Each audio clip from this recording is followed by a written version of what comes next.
Hey there, my fellow time travelers. It's your buddy Chronos, back with another mind-bending episode of What If? On our channel. Today, we're diving into the mind-boggling part 8 of our epic series. What if Deku became Saitama? Trust me when I say, you're in for a treat. So grab your favorite drink, kick back, and let's embark on this exhilarating adventure together. Chapter 23: Discoveries and Downtime. Taku was drawing with Eri at the kitchen table. Inko had been gone for over an hour, and the night was really fun. Eri had already eaten and had a bath, though she wondered when Izuku would come home, but Taku kept her distracted as best he could. Eri liked drawing in her coloring books, so Taku challenged her to draw something on a blank sheet of paper. They had made several drawings between the two of them, and though they weren't perfect, Eri's weren't half bad. Eri had a smile on her face as she concentrated, happy with her current work before holding it up. "Takuni, I'm done!" She happily showed him her drawing. Taku looked at the little girl's drawing and was impressed. "A blue horse, huh? It looks really good, Eri. I think that's the best one you've drawn so far." He then pulled up his own drawing. "Tada! It's a panda eating an apple," he said with a smile. Eri's eyes widened in amazement. "Wow." They then heard the door open and in walked Izuku. "I'm home," he called out. Eri bolted from the table and embraced the teen as she always did. "Hey Eri, sorry I'm late getting home." He smiled as he hugged her back. "It's okay. Takuni was helping me draw. You wanna see it?" she asked excitedly.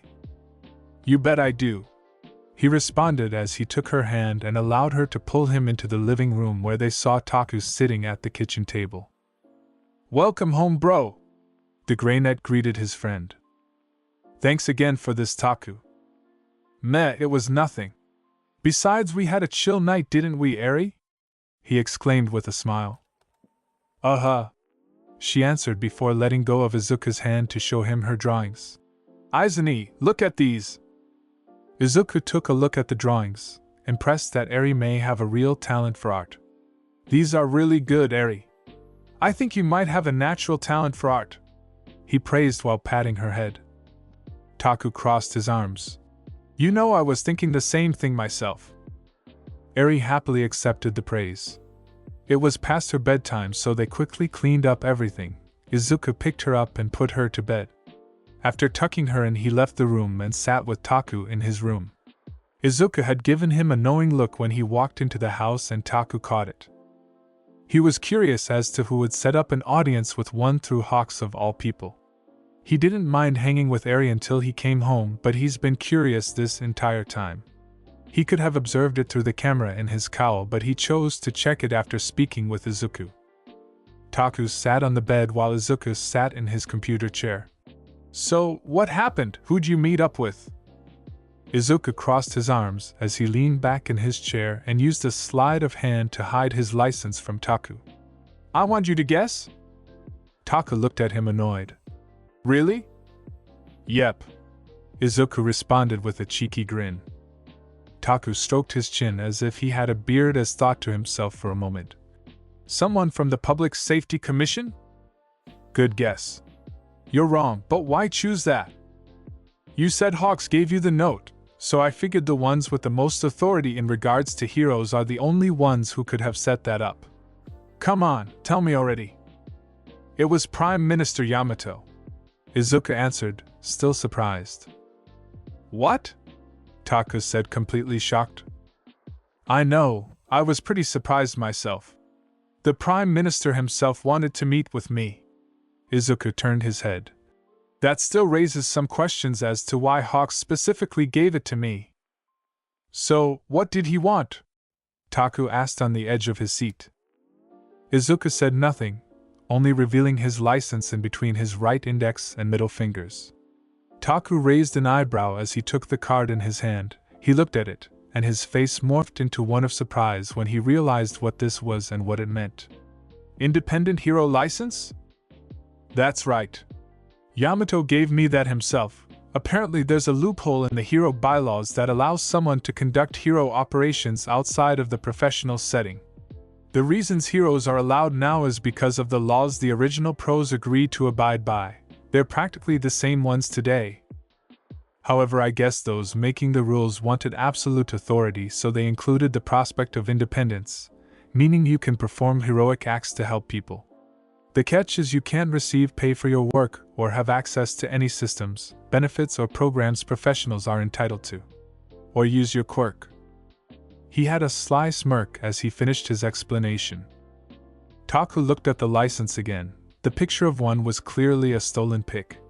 The seal of approval of the Prime Minister and the Public Safety Commission was holographic on it with one's name and an identification number. To say he was impressed was a gross understatement.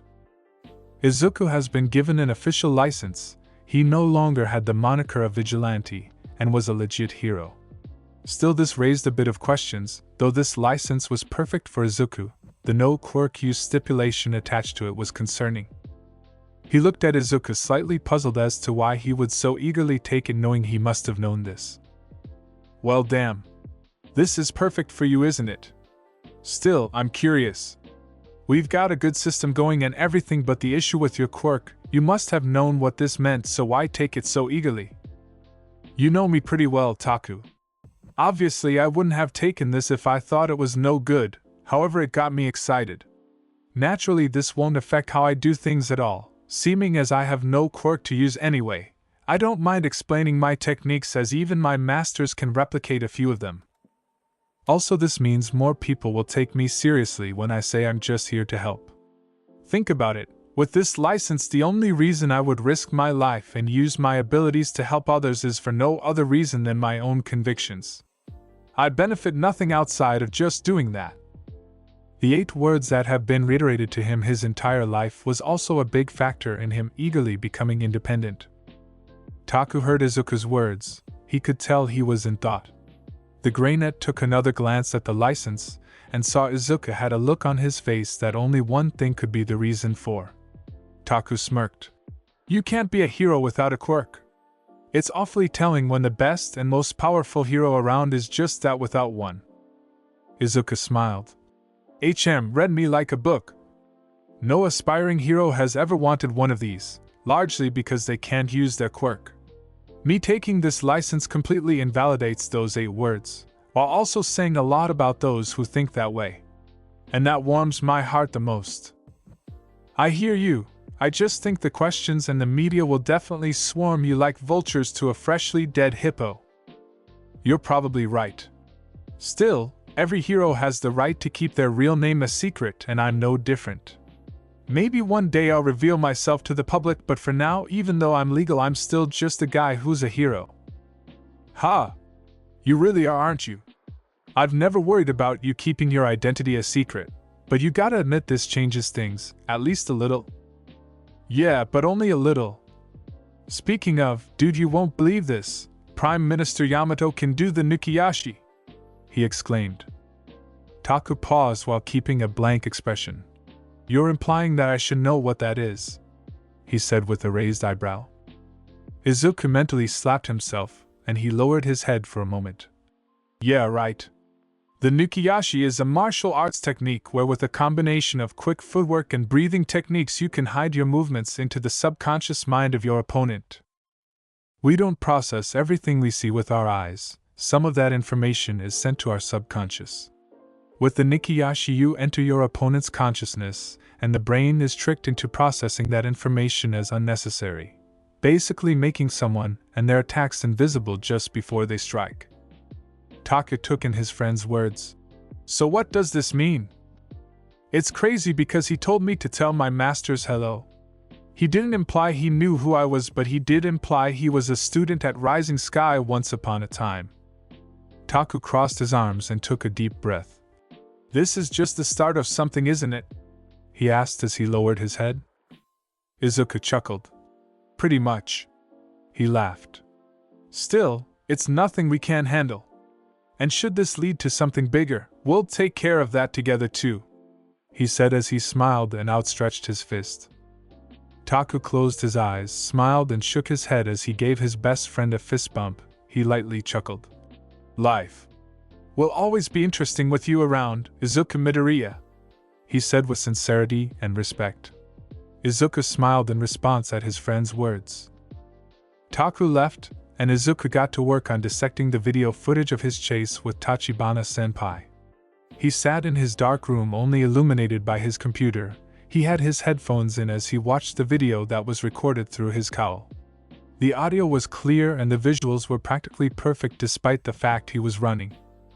He was at the part when the tank blew up in his face. He paused and rewound the scene and ran it in slow motion just before it blew up. He slowly watched it all the way until the bullet was shot into and paused. Okay, I saw that in real time, now let's find the shooter, he thought as he isolated a section of the video. He widened it and had a full view of where the shot came from. I didn't sense anyone nearby, nor did I hear a shot. Senpai was leading me the entire time. Her throwing that tank and a bullet being shot into it just as I arrived at the window takes some serious timing and coordination from whoever she's working with, he thought as he scanned the area for anyone. He was able to find a woman in the far corner hiding on a rooftop. He deduced that she was the one who shot the tank. He isolated her and saw that she had short black hair with a white patch over her left eye. Who exactly are you? Izuku thought aloud curiously as he continued to watch the video. He made it so she would pop out if she showed up again, even if he didn't consciously look at her.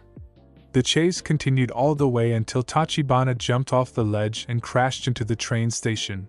He paused the video just as he landed on the ledge. Turns out that same woman was crouched on the roof of the building right beside the station.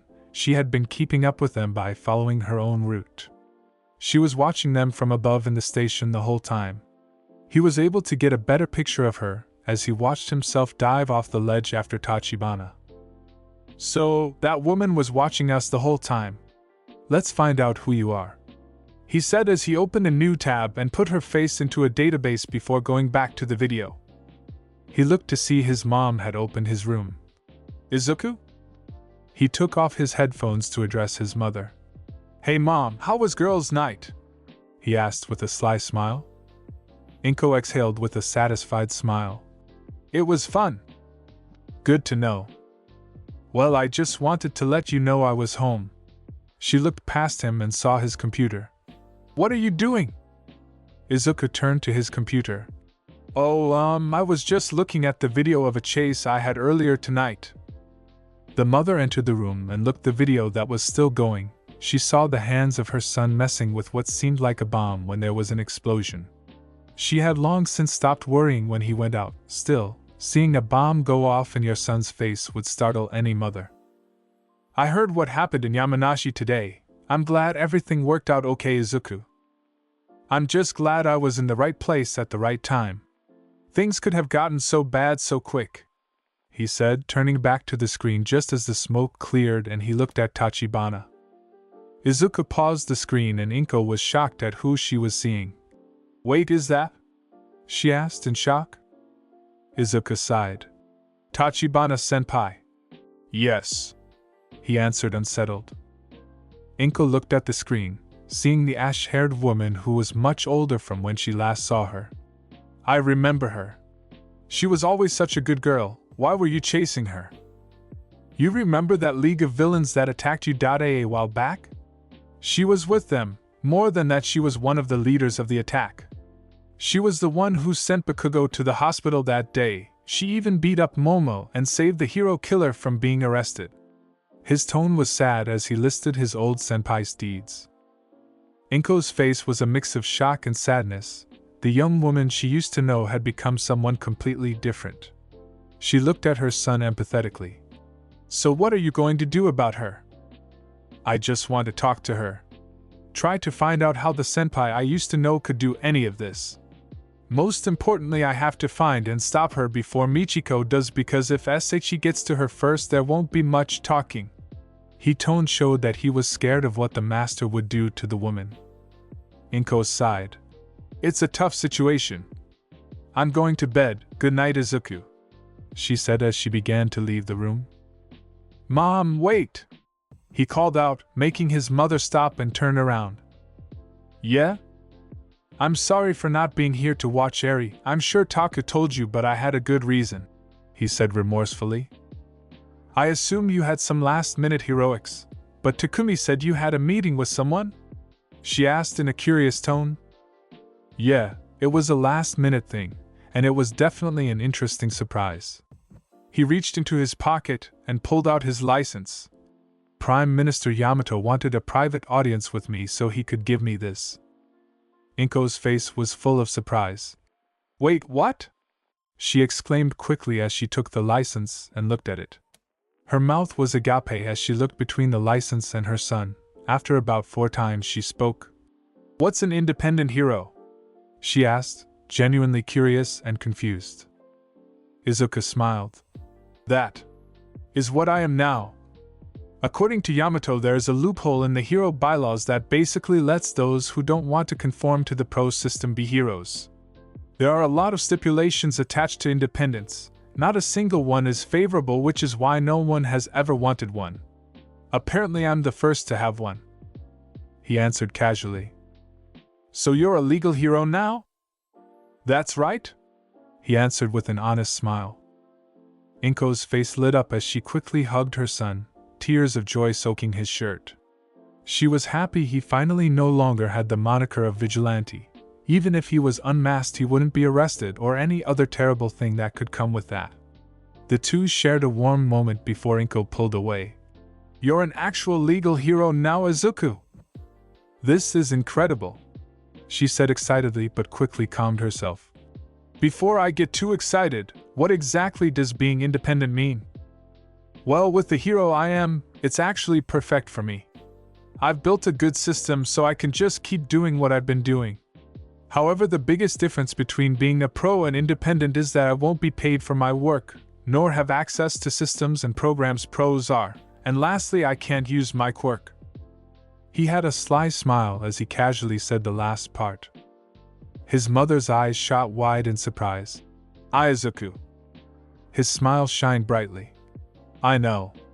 It'll be okay, Mom, he said with warm confidence. She took in his words, closed her eyes and smiled. Wow. Well, I'm going to bed. See you in the morning sun. Izuku closed his door after his mom left, cut the lights off and got back to work.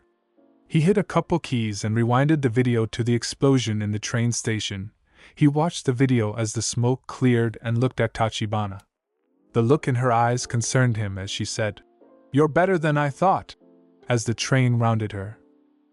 I shouldn't have backflipped to dodge the train there.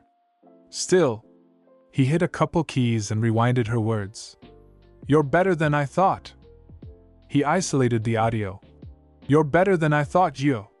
She had said something that wasn't fully audible thanks to the train. He hit a couple keys and isolated the audio of just her words. He narrowed his eyes as he hit the key to play the audio. You're better than I thought, Izuku. Hearing this, he immediately rose from his chair, knocking it over, and stared at the screen in shock.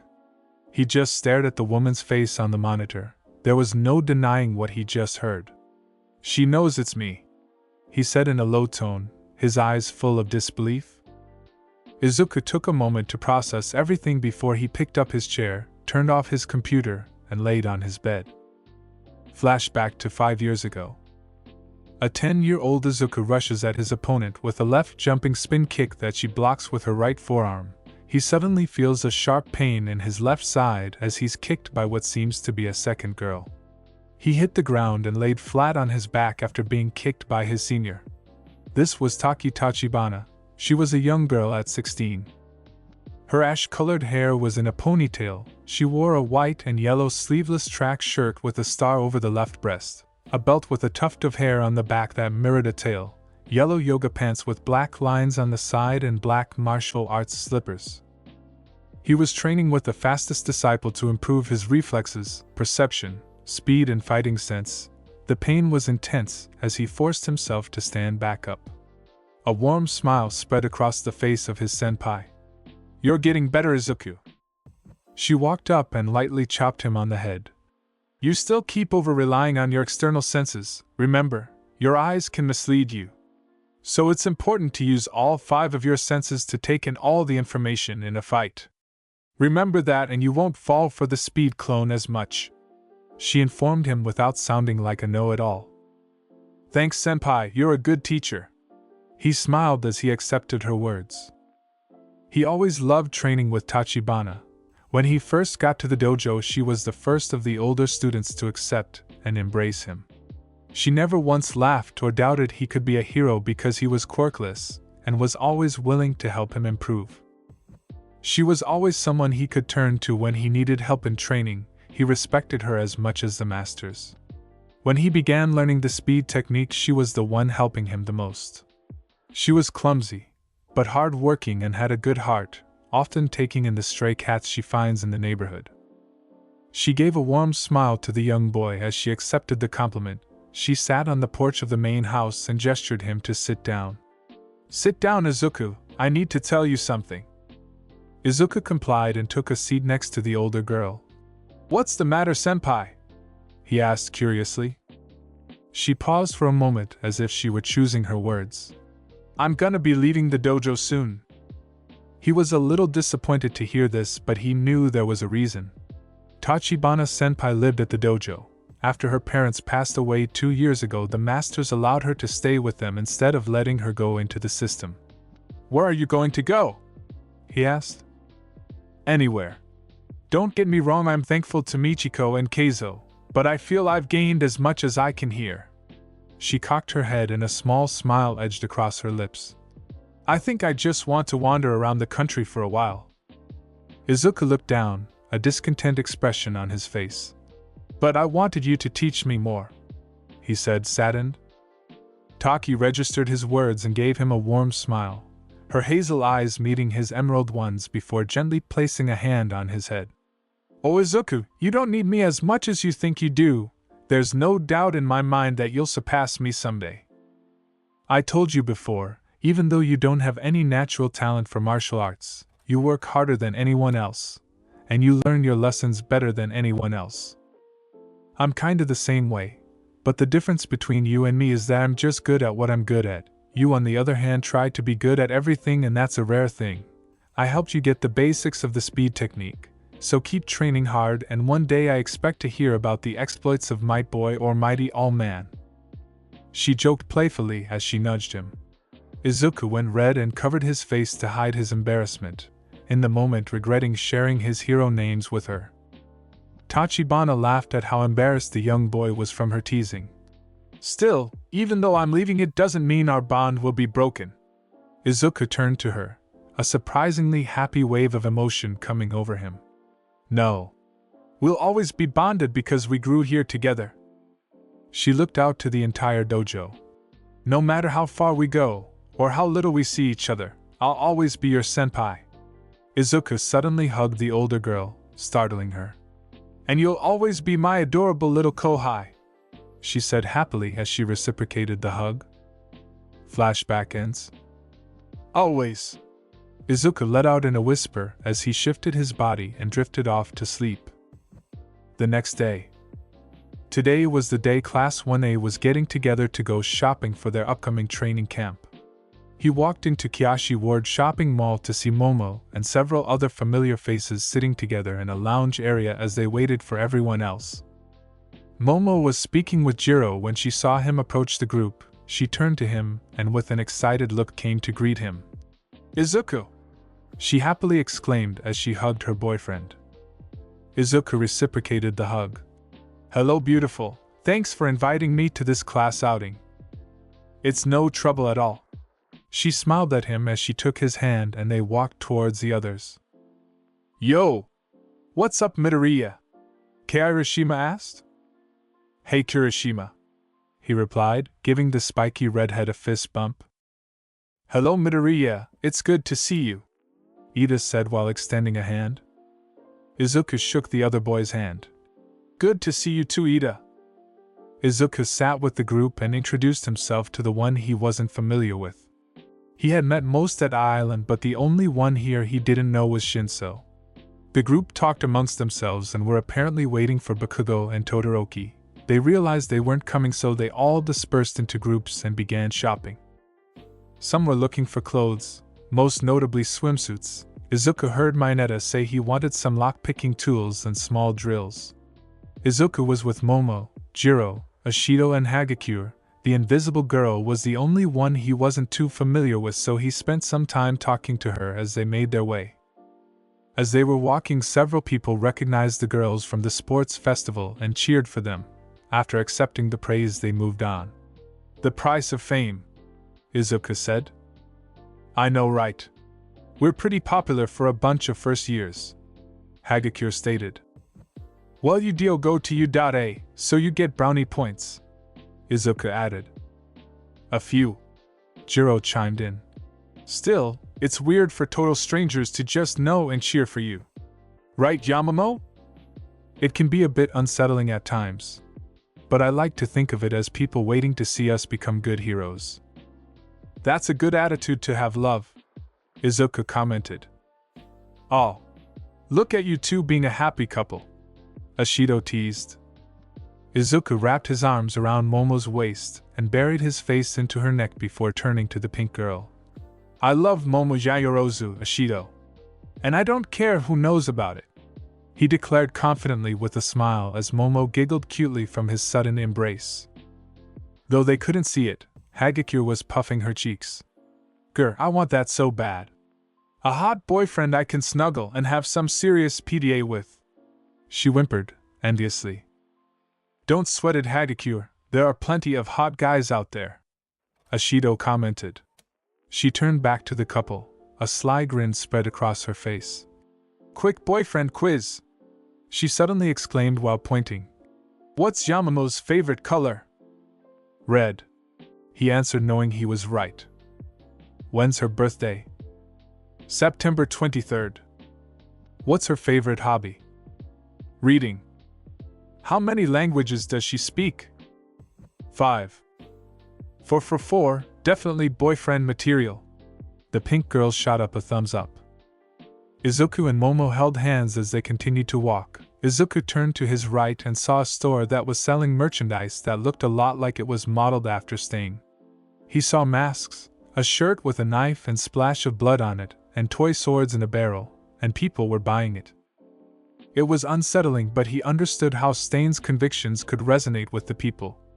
The plan was to meet with the others at the food court to eat together after they had gotten some shopping done.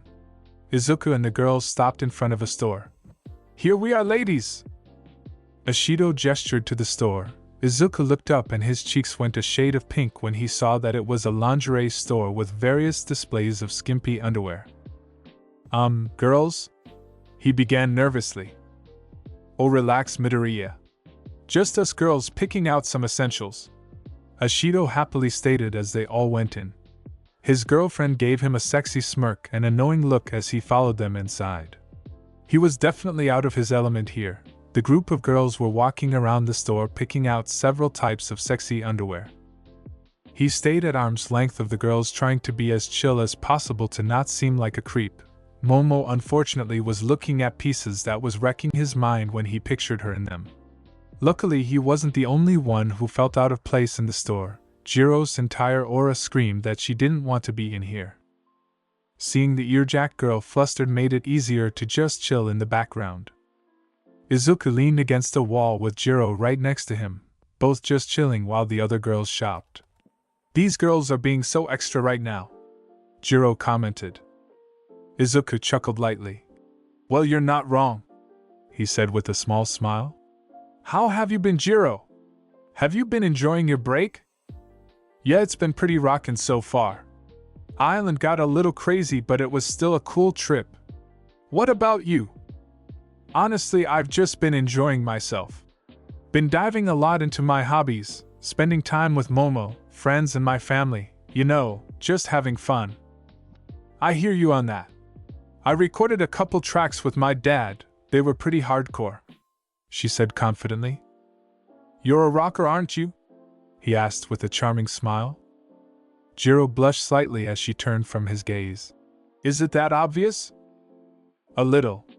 It's just an observation, but you take me as someone who really likes music. How many instruments do you play?"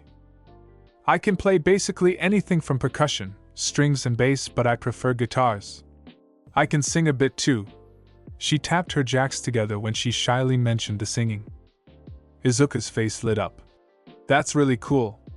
I can sing and my master showed me how to play guitar, but I've never actually recorded a song before. We can make some music sometime, if you don't mind? Jiro cocked her head to look up at him. His words and the look on his face was very charming. The shade of pink was becoming redder by the second. Yeah, that sounds pretty cool. Momo walked up to the two. Izuku, will you hold these for me? She asked while showing him a pair of black lace panties. No, he answered bluntly, knowing what she was trying to do. Momo smirked and turned the corner where the others were. I told you he wouldn't do it, Asido, he heard her say. Izuku continues talking with Jiro, and after some time passes, the girls get what they want, and they all leave the store. Izuku leans over the railing watching others go about their business while the girls are talking behind him. He looks down and sees a man sitting on a bench with a plant behind it. He was wearing a black hoodie, pants and red shoes. His head was lowered and his face was covered by his hood, and though this mall doesn't have a ceiling, for someone to be walking around in a hood in a crowded place on a bright day like this was strange. As he watched him, he got an eerie feeling from him. He seemed to be trying to hide in plain sight. Call it intuition, and it never steered him wrong. He suddenly lifted up his head and Izuku could see grayish-blue hair and the pale, dry-skinned face of Tamura Shigaraki. Shigaraki. Momo? He called out to his girl. Yes, love? She responded. He cocked his head, gesturing to her to come over. Come here for a minute? Momo broke from the other girls and stood with her boyfriend. See that guy down there? Don't stare at him. You were at the USJ, is that Shigaraki from the LOV? He asked in a low voice. Momo narrowed her eyes and looked at the man. Recognizing him from the USJ, she nodded to Izuku. Yes. Izuku turned back to the dry-skinned villain who stood up and began to walk off. I have to follow him. He seems to be alone, but alert security just to be safe. This is the lead I've been waiting for. He quickly gave her a kiss on the cheek before walking down the aisle, keeping an eye on the villain as he avoided people and made it to the escalator. Where's he going? Ashido asked after seeing the Greenettes suddenly leave. He just remembered he had some things to take care of. But right now we need to notify security. Shigaraki from the League of Villains is here, she said, seriously causing all the girls to tense up at the sudden news. Back with Izuku, he had made it down the escalator and was following Shigaraki.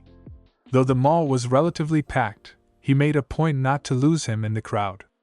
He could sense a shift in the air, hinting that Momo had let security know what was up, but they were already outside the mall and heading down the street. He made a point to keep a good distance from the villains so as to not draw suspicion. To his surprise, he headed to the train station. He stayed casual and kept his distance as he got on the train with the villain. Izuku was as far as he could be from the villain. He kept an eye on him, waiting for him to get off the train, but he stayed in place as the train made stop after stop. Where are you going, Shigaraki? We're all the way in the Kanto region, he thought suspiciously. The train continued on. Izuku was becoming more and more curious as to where he was going as they entered Kanagawa Prefecture. The train stopped in Yokohama and exited the train when he saw the villain get up and leave. He was being very casual. People who saw him probably just assumed he was some weird guy out for a walk. They had no idea a dangerous villain was blending among the crowd. Izuku kept his distance as he followed Shigaraki. He followed the villain all the way to Kamino Ward. His interest peaked when he dipped into the side of a building. It was 2 floors with a bar sign on the side. Spreading his senses, he could tell that he had gone down a pair of steps and gone into the building. He could only sense 3 people within it, one clearly being Shigaraki while the others were unclear. He was certain he had found what he was looking for. Now it was time to dig deeper. He looked at the building and found the address. He then found a secluded spot and got into his alpha suit. Reaching into one of his pouches, he pulled out his spy fly case. He then pulled out his hero phone and called in tech. Hello? He asked when he picked up. Hey, are you busy right now? He asked, hearing the sound of machinery in the background. I can spare a few minutes, why? I'm pretty certain I found the League of Villains hideout. I'm about to release spy flies and I want them to look around on the inside." "Cool, let 'em loose," Taku exclaimed as he left what he was doing. One took out 3 spy flies and released them from his hiding spot, and the little robots flew towards the building. They made their way through a little vent on the side and went through the ducts. "So where even is this place?" Intek asked. "A building in Kamino Ward. I was at the mall in Kyashi Ward when I spotted Shigaraki. I kept my distance as I followed him all the way here. He didn't seem to notice me," he answered. "Kamino, huh? Think All for One is in there too?" he asked as he controlled the robots. "Doubtful, but I do think he's in the city somewhere. I sense 3 people in the building. It has a bar sign on the side, so I assume that's the bottom floor while the top is for living." The spy flies had flown into the bar through an air vent on the ceiling. They went unnoticed by the 3 occupants and stuck themselves to several corners of the room. Intek's eyes narrowed as he observed the 3 men. One was the crusty-faced Shigaraki, the other was the living black mist known as Kurogyri, and the last one was the most interesting. It was the sleazy underground broker Jiren. The sidekick put a finger to his cheek as he thought about the situation. One was watching the camera feed of the flies through his hero phone. "Jiren's here?" He spoke aloud to Intek, who was listening through his cowl. "Looks that way. This sleazy broker always has his hands in something. We should have figured he was working with the League. He could be doing a number of things for them: black market items, new recruits, drugs and connections. For the right price he'll get you what you need," one added. "As I said before, AFO is definitely in Kamino somewhere. We've got the spy flies in place, so for the time being let's observe them. It'll definitely lead to him in time. The smartest thing we can do for now is wait and watch." "A good plan as usual. By the way, have you seen this?" Intek asked before sending a link to his hero phone. One got the link and saw it was one from the Japanese hero website. He opened it and saw that it was a profile page in the hero registry, his profile page. That did not take long at all. "I just found this morning. You know how they put the faces of the newest heroes on the site? Well, yours is the only new face on the webpage right now, along with your independent status," he said coolly. One looked at his profile. It was pretty simple but still impressive. It made him a little happy. I never thought about it until now, but how do you think the pros will react to this? Endeavor and Death Arms are definitely going to lose their shit. My one regret is that I won't be able to see it. All Might will probably badger the hell out of you for your identity when he gets back, but screw him." "Pretty sure you're not allowed to say that about All Might?" one asked jokingly. "I stand by my statement." One chuckled a little. "Alright, I'm going to link back up with Momo and the others. Talk to you later, bro." "Bet," Intek said before hanging up. Eraserhead walks through the halls of UA High. He headed to Nizu's office. He was doing his best to enjoy his break before the summer training camp. However, he was once again annoyed by the actions of one.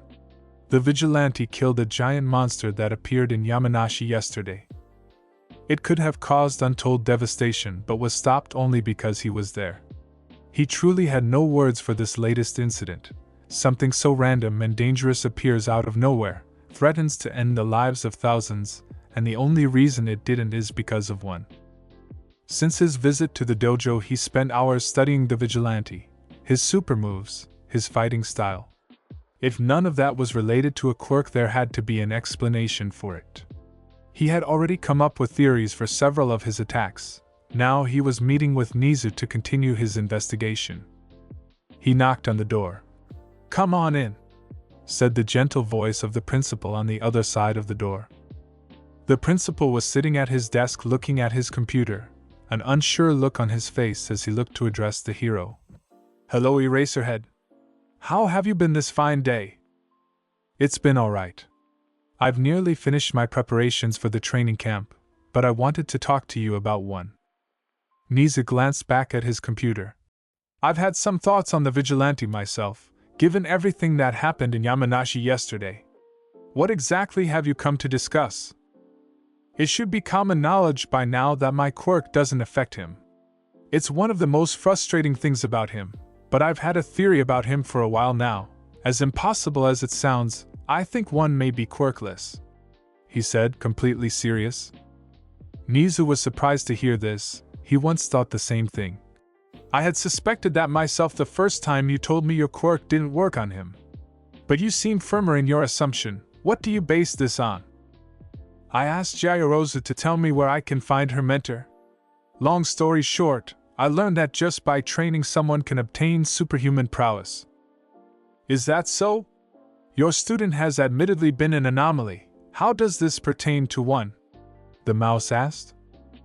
"As you know, my quirk shields the quirk genes of a person. Even if it doesn't work on the continuous use in the case of mutation types, it still allows me to discern someone's quirk factor. In all my clashes with him, I've never once felt one. It still doesn't make any sense or seem possible, which is why I didn't bring it up at the last hero meeting. I've been studying his super moves, and I feel I have reasonable theories as to how he's performing such powers without a quirk." Nizu smiled as he registered the hero's words. "I see. It looks like you and I were on the same page, Eraserhead. But before that, you might want to see this," he said, turning his computer around and revealing one's profile page on the hero website. The man's eyes narrowed as he looked at the screen. Surprise was evident in his eyes to what he was seeing. "Independent? What does that even mean?" he asked, genuinely confused. Nizu turned the computer back around. "Short answer, he's now a legal hero outside of the conventions of being a pro. Independence is in the hero legislation, but most wouldn't seriously consider it for several reasons, the largest of which, you can't be paid or legally use your quirk," he said with a calm tone and bland expression. "Why would he take something like that? He's made it very clear he doesn't trust UA, most pros, or the system. Is he messing with us, or is he truly saying he's quirkless?" he asked, annoyed with the sudden news. "It's just a hunch, but I think he's being spiteful. Maybe he's saying he doesn't need his quirk to outperform pros?" The Erasure hero took in his word and agreed it was a reasonable theory.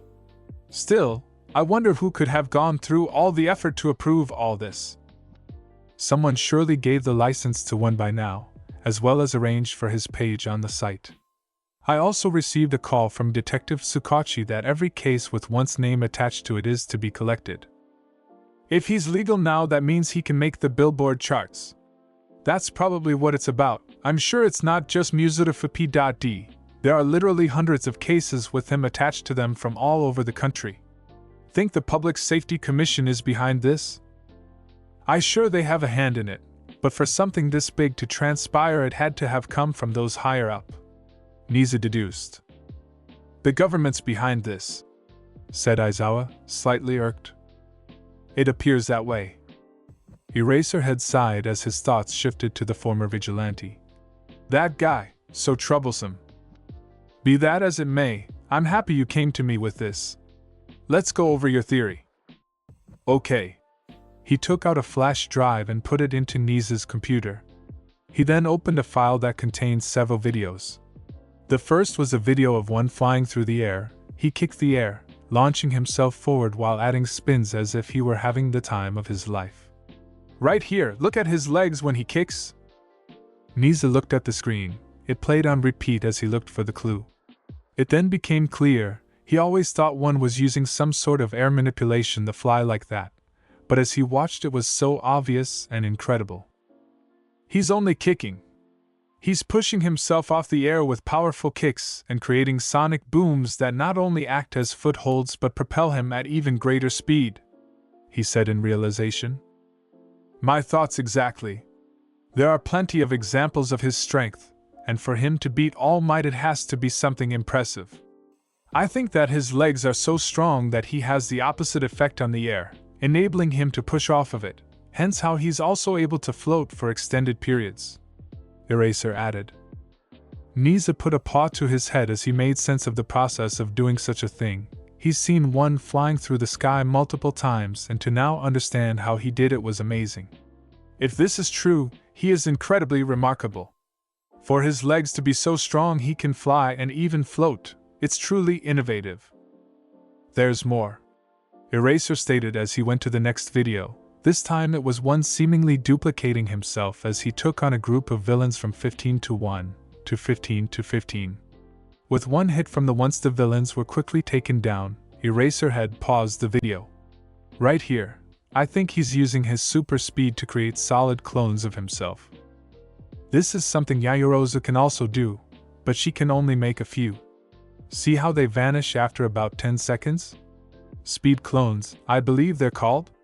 Hell, his name for this move is Flash Clones, so I'm sure that checks out. Did Yaoyorozu explain how this is done? All she told me was that it's a combination of speed and footwork, so I took it at that, he said dryly. And what about his fire powers? Is there an explanation for that? Yes. He hit a key and a video of one raining fireballs down on a mob of villains came up next. You can't see me, but I was actually there for this one, look and see. Nizu watched the video on repeat of one bombarding the villains with fire. His hands were fiery blurs as dozens of fireballs rained down. Right here. I used my quirk on him when he was doing this and naturally it had no effect. I figured if it wasn't a quirk it may have been some kind of fire-producing support item. But even with that theory I was unsure, and it still made me curious. So I thought outside the box, and wondered, what if he wasn't producing fire, but friction? Nizu's eyes widened. He looked at the screen and took note of how one was firing the villains, as well as the damage they caused when hitting their targets. He could tell the flames were incredibly hot, yes, but Endeavor noted at the meeting that his blasts had more of a physical punch than just a blazing heat to them. He recalled another of one's super moves where he fired shockwaves of air. This seemed to be a fire variant of that. I see, he said in realization. His fist moves so fast the friction ignites the hydrogen in the air, causing flames to erupt from his hands, creating an attack that bombards the target with a combination of fire and the shockwave of punched air. The physical effort it would take to achieve the effect of these moves. If this is true, one's physical abilities are beyond monstrous. This still made the bear mouse dog curious, as feats of power like this go far beyond superhuman prowess. Do you have any more to add? For the time being these are the only moves I was able to figure out, but I think he may be using support items for the invisibility and intangibility. Actually, he explained the final move he used to defeat All Might. He said it was just a fast punch with his hands formed into a specific hand sign. He said usually. What? His attack destroyed everything and could have killed all of us, and he just called it a hand sign as a fast punch? He took a breath to regain his composure. I have no words for that. Still, I've been thinking about the failed operation. I can't get his words out of my head. Nizu understood completely where he was coming from. It's been a few weeks since the operation, and one has just been on top of everything. As usual. However, the words he spoke on that day and the pain behind them continued to linger in his mind. A young man who is so put off by the world he won't let even heroes in. He had a talk with All Might just before he left for Island, and to his shock one basically knew about OFA, had several encounters with AFO, and even forced the villain to retreat. He told All Might he'd keep his secret, but interestingly he told the symbol of peace he had his chance to help him. And now it was too late. I understand Eraserhead. While he didn't give a straight answer to why he was a vigilante in his own way, he did open up to us. We heard but we didn't listen. As heroes it was shameful. My peers, teachers, heroes all told me to give it up. Over and over and over again my dreams were constantly stomped in the dirt, and no one ever cared how much that hurt. All I wanted was to be a hero, but no one would let me. The words in particular stay with Eraserhead as he thinks back to the numerous clashes he's had with the vigilante. Thoughts of their most recent encounter entered his mind. Tell me what happened to you, I can help. There's no way for me to know why you chose this path, but maybe, even on the smallest level I can understand. Just give us a little trust, let me help you. He could tell one was truly hearing what he had to say. I can't trust you, Eraserhead, or UA, I'm sorry. His words were sincere even as he apologized and admitted he does not and cannot trust them. Nisa's thoughts shifted to the shipyard, once words going through his mind. I was always labeled a failure or less than everyone else. I always smiled through it, but no matter how hard I tried, I couldn't escape it. Everyone had unilaterally decided my dream was impossible. They wouldn't even give me a chance to try and prove them wrong. The mouse cupped his paws together, lowered his head as thoughts of that day continued to flood his mind. This is my dream. I've become stronger than anyone. I'm able to help the weak, anyone in trouble, anytime. And my training, all the effort I put in, the time I spent and the agony I endured, it wasn't for nothing. Just remembering the pain in those words tore at Nisa's heartstrings. He then remembered what he said to All Might.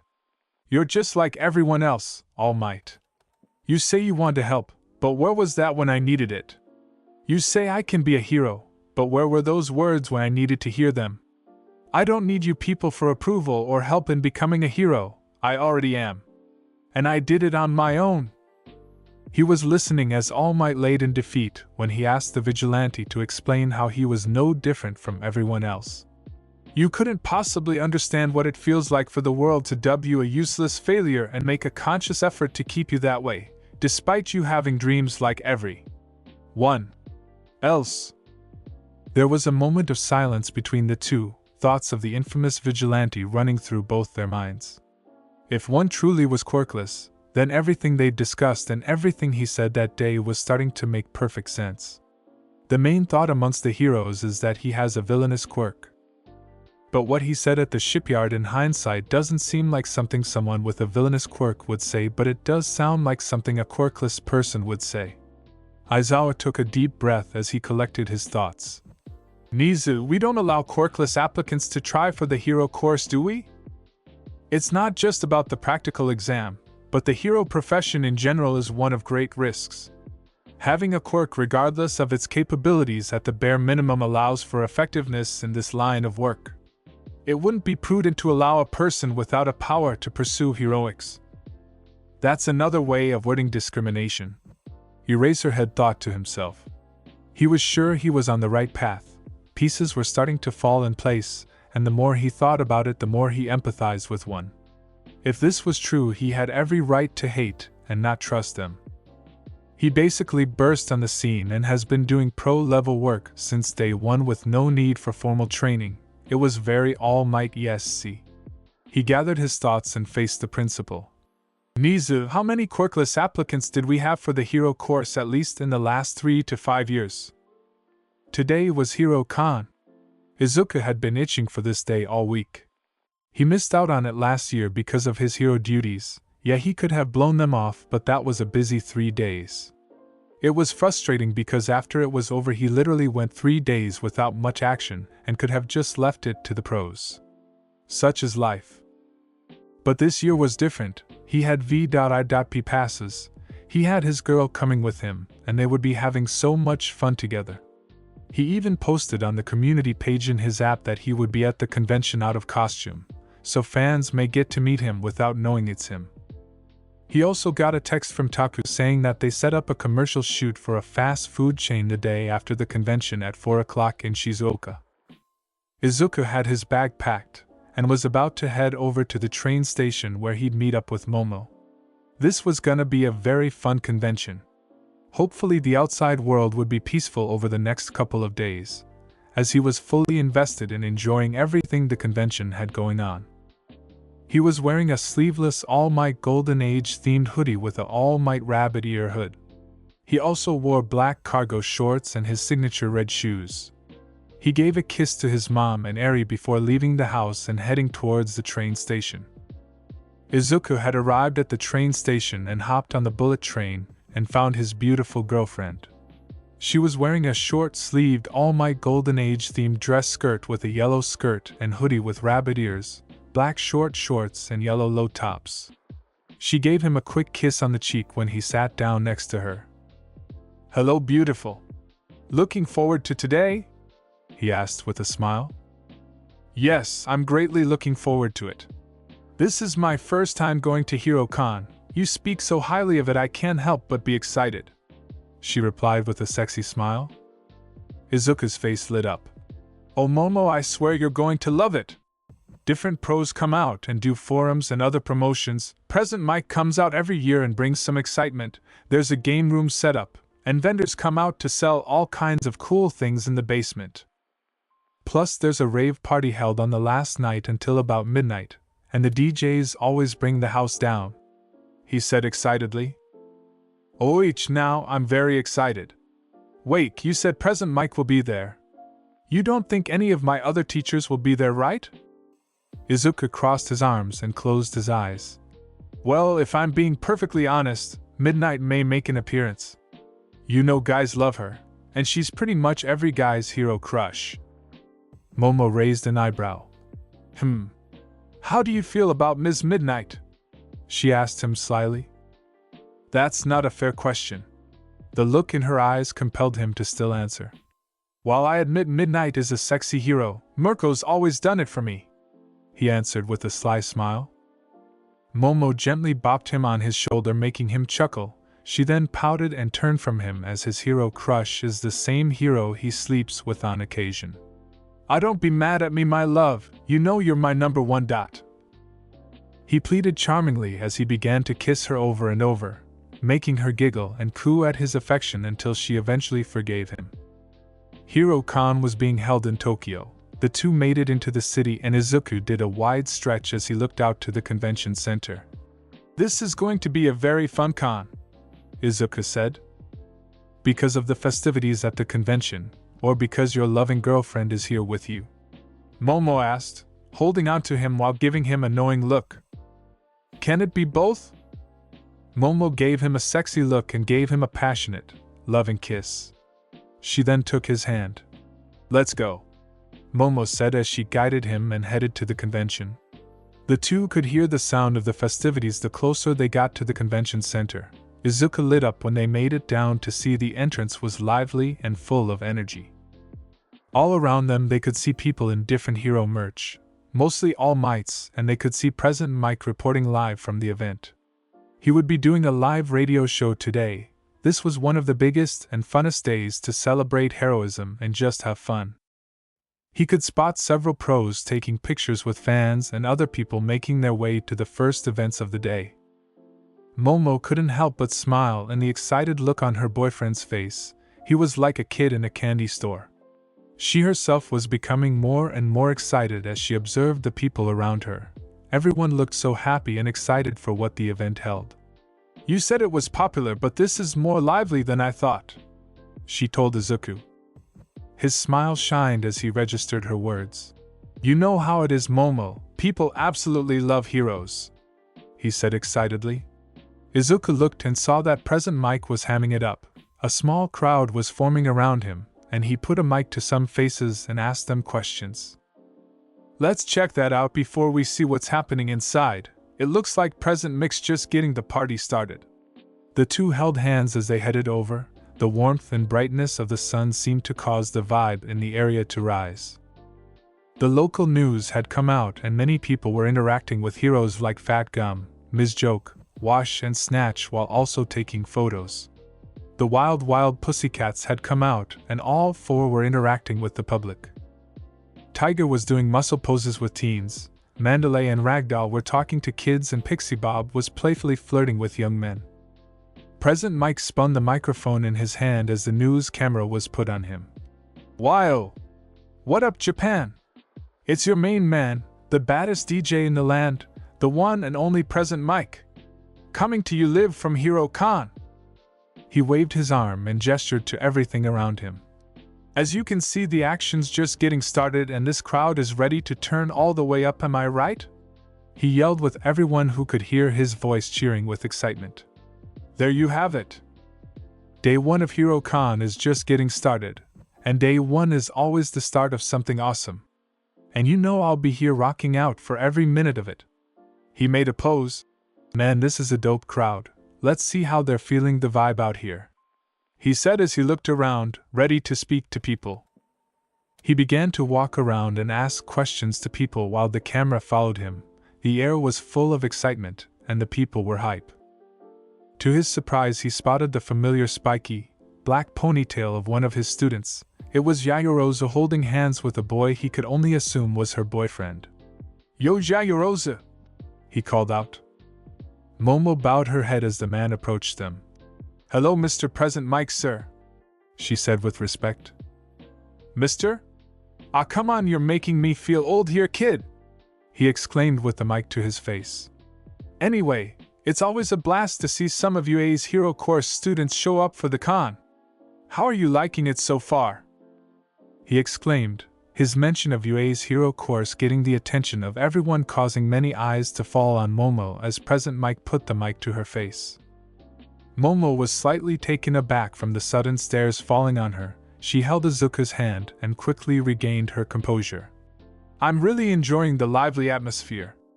It's my first time coming and I look forward to having a lot of fun over the next 3 days," she answered with a smile. "That's what it's all about," he exclaimed before putting the mic on Izuku. "What about you, kiddo? You ready to go all the way in?" Izuku's face lit up with a bright smile. "You better believe it. I missed out on it last, and there was no way I was missing this weekend. My plan is to bask in any and all things hero, and of course I'm gonna show out for the rave," he exclaimed happily. Present Mike was really feeling Izuku's energy. "My kind of guy." He and Izuku did a fist bump. "Yours truly will be DJ this year, so you don't want to miss it." "That's not possible," Izuku replied coolly. "We'll be there," Momo added. "I'll look at you kids. Got the matching All Might gear on smash," he exclaimed with a pose. "Naturally," Momo said with a smile as she held Izuku's hand and smushed her boobs into his arm. "This guy's the biggest All Might fan you'll ever meet," she said, smiling at Izuku. Izuku lightly chuckled while rubbing the back of his head. "I wouldn't go that far, I do a pretty good All Might impression, but still." "Yo! Now I wanna see it. Every year we get about 5 different guys doing impressions of All Might, let's see yours," he asked excitedly. Izuku turned to Momo and gave her a knowing look. He could also see that a small crowd was observing them, anxious to see what he would do. I don't know," he said, playing reluctant. "Come on. You got the muscles, you got the drip, give us one I am here," Present Mike exclaimed in his own voice. "Okay," Izuku said as a sly smile spread across his lips. He lowered his head while Momo still hung on to him. He quickly lifted his head up. "I am here," he declared confidently with his facial features, smile and tone of voice perfectly identical to All Might. He had practiced this hundreds of times since he was a kid, and had intricately studied All Might's features to mirror his look down to the last detail. From the shadows, to the smile, all the dimensions of each area of the face he learned to mirror it. In the process of learning to do this, he came to learn that this look was something that was forced, and not All Might's true expression, and oftentimes wondered what he really looked like. The crowd around him burst into excitement, with many people laughing and cheering. "Perfect! That is freaking perfect, kid! It's right on the money!" Present Mike roared with laughter as he complimented. "By far the best one I've ever seen," he continued to praise, with others agreeing that the look and tone was spot on. Ms. Joke happened to see his impression and couldn't contain herself as she laughed while praising Izuku. The two then began to walk off as the excitement of the moment began to die down. He and Momo looked around the main entrance and decided to talk with some heroes. However, thanks to present mixed comment, people began to recognize her as the winner of the sports festival, much to her honor and annoyance, as they wanted to praise and take pictures with her. Izuku stood in the background as Momo kindly dealt with people wanting to know her and her hero name. He had a sly smile on his face with his arms crossed as he observed the scene. He was happy his girlfriend was getting recognized and building up a following as a hero. He was proud that so many seemed to have positive expectations for her. Still, Momo passed him a knowing look. This adoring public would surely become a frenzy if they knew one was standing right there. "Alright guys, let the show begin. Who knows, with any luck we just might bump into him out here," Izuku heard a male voice say. Turning to his left, he saw a group of about 5 people, 3 boys and 2 girls walking by. To his surprise, they were all wearing one apparel. As he looked around, he could see they weren't the only ones. Multiple people in the area were wearing something with his face on it. Several pros who saw this threw quick stank faces at said people when they saw it. After indulging the people, Momo was finally able to break away. Izuku gave her a warm, welcoming smile as he took her hand and they walked inside. They saw people in line to get their admission passes, while others were walking around ready to see the events. They both grabbed a program and headed downstairs. The convention was amazing. All throughout the day the two went around. The different hero events were fun, interesting and educational. The game room was lit as it was filled with console and arcade games for any and all ages to enjoy. Downstairs was where a lot of the action was. In the basement, heroes were selling their merch and promoting other products and business ventures they were into. Other vendors were selling things from collectible items, from clothes, swords, manga, art and autographed items and other memorabilia. It was 3 o'clock in the afternoon. The convention had been nothing but fun so far. Izuku and Momo had an hour before the next thing Izuku wanted to go to on the program, so they left the convention center to get something to eat. They were making their way back from a tonkatsu restaurant a few blocks away. "So, how are you enjoying the first day of HeroCon, Momo?"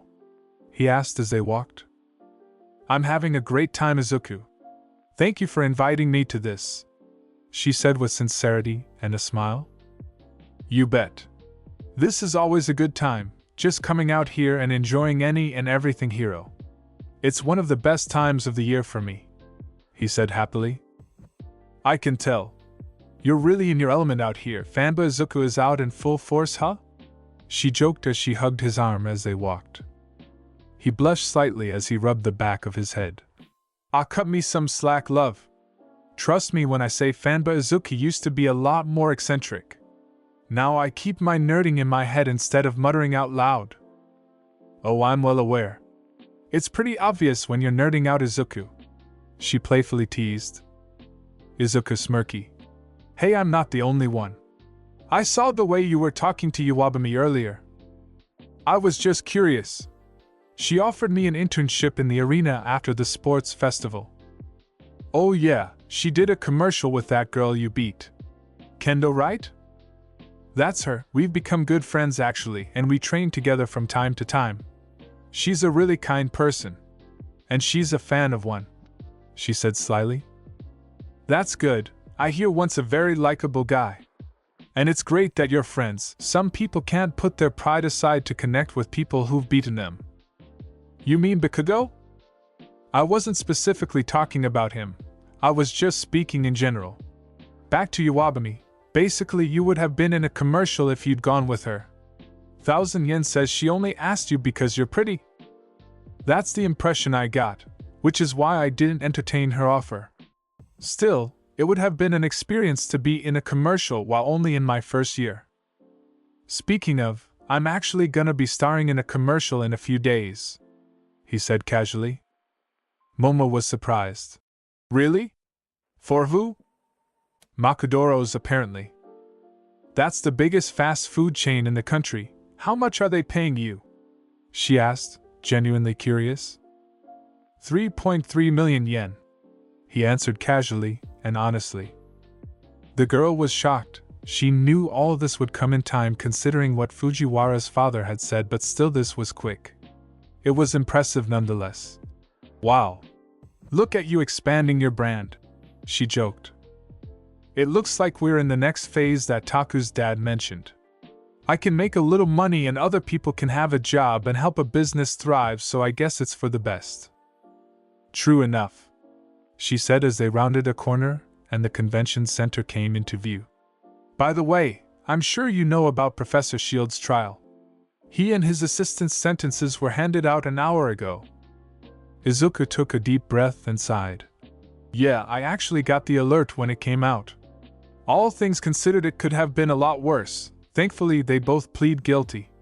They never should have invented that device. It could have been so bad if things didn't turn out all right." "I know. Professor Shield got 3 years while his assistant got 5. I hope Melissa's doing okay," Momo said. I doubt she's doing great. I didn't want to contact her until all this was over. All Might's her legal guardian until she turns 18, so she'll be living with him. Also, it wouldn't surprise me if she gets a spot in the support course at UA. I can see that. That would be good for her. She's very talented, she said as they continued to walk. Izuku suddenly stopped when he suddenly felt a shift in the air, a disturbance that made him turn around and look in the distance at 11 o'clock. He could see a crane high above the city on the roof of a building. It was holding a long steel beam that was swinging. The crane was clearly malfunctioning as he could see sparks and smoke coming from the operator's seat. The cable attached to the crane was unable to stabilize the bar, and it was on the verge of tearing through a nearby building. Momo had let go of him and kept walking. She then noticed that he stopped and turned to him. "Momo, I have to go," he said before bolting back down the street and into a nearby ally. He jumped, and a green light enveloped him as he got into his alpha suit. He reached the apex of his jump, and with one powerful kick he began to skywalk towards the scene at high speeds. The instant his costume was on, the dispatch came in through the police scanner, in his cowl. In an office space, a photo shoot is taking place. A young woman is posing for a cameraman. She was beautiful, with a curvy figure with blonde hair and green eyes. She made a variety of sexy poses on a copier. The cameraman smiled happily at the good shots. "Alright, Yukena, I've got a secret. It's my copier. He said in a suave tone as he checked the photos. His face morphed into one of discontent. "What's that thing doing in my background?" he said, genuinely surprised. The woman turned around to see a long steel beam attached to a cable swinging towards the building. She watched as it got closer and closer. It was just on the verge of hitting the building when it was suddenly stopped by a hero clad in green who was flying. One turned his head and shot a smile that brought everyone's nerves down to zero. Turning back to the situation at hand, he had stopped the beam completely, and the crane itself had stopped, so the crisis was averted. As he floated, he quickly unhooked the beam and carried it to the roof of the building it belonged to. As he placed it down, he was met with the crane operator. The look on his face was one of pure relief and gratitude. He cupped his hands together. "Oh, thank you. Thank you so much." His emotions were high. "No need for thanks, sir. I'm just glad everything turned out all right. I saw what was happening in the distance and sprung into action. Did the crane short circuit or something?" "Exactly. I had told my bosses this had been acting up over the last couple of days." He gestured to the crane. "Out of nowhere she just went haywire on me. Pros and cons of technology, one guess." "You got that right? Good thing the power died out before it could do any real damage," he said, relieved. "Oh, the power didn't die out, I did that," he stated casually. "Come again?" the operator asked, confused. One walked to the crane, and just outside the operator's seat he pulled out an EMP grenade. "I tossed this over before I stopped the beam. You can never go wrong with EMP." The man chuckled. "Ain't that the truth? Good thinking on your part." One stayed and talked with the operator until the police arrived. He then gave them his report and took off back to Hero Khan. As he flew to find a secluded spot to get out of costume, people waved at him from the ground and cheered at what many had just seen him do. A part of him truly wanted to patrol the city because just now was truly a right place, right time kind of situation. Still, he was optimistic nothing that serious would happen for the rest of the day, and it's not like all the heroes in the city were at the con, so he decided to head back. Once getting out of costume, he linked back up with Momo, and the two enjoyed the rest of the day.